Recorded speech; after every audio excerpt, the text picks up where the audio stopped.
आसिला बीती खबर सरिला कली एथर एकाठी हेबे यात्रा मालिक और कलाकार।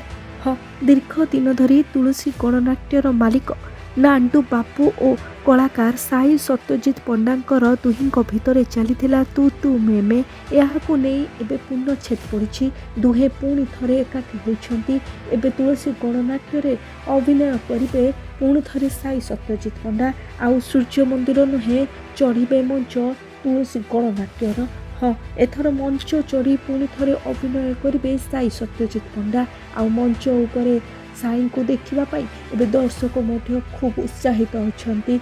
दीर्घ दिन धरी साई मंचरे अभिनय करुनथुबारु तांको जागारे अभिनेता तोफान करुथिले अभिनय हेले एबे तोफान को बदलरे पुणी थरे साई चढ़िबे मंच आउ तुलसी गणनाट्य मालिक नांडू बाबूंको सह सबु किछि संपर्क मध्य ठीक हो गला। एमिति कि दुहे एकाठी मध्य एबे खुशी अछंती।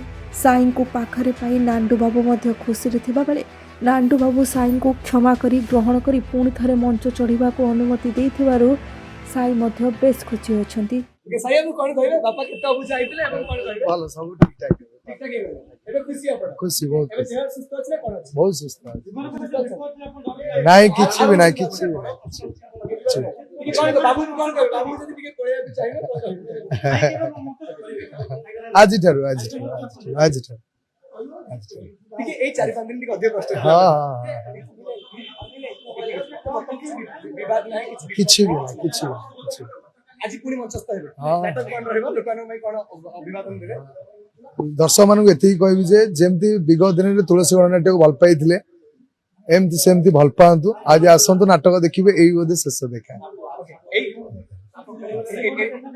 शेष देखारे पुणी थरे आपनकर आरंभर देखा हां नियत जे ताकु ने कि टिके कष्टदायक तिला हां बहुत प्रेशर लो होतिला ताकु कोन कहबे। ब्यूरो रिपोर्ट बिरोज न्यूज।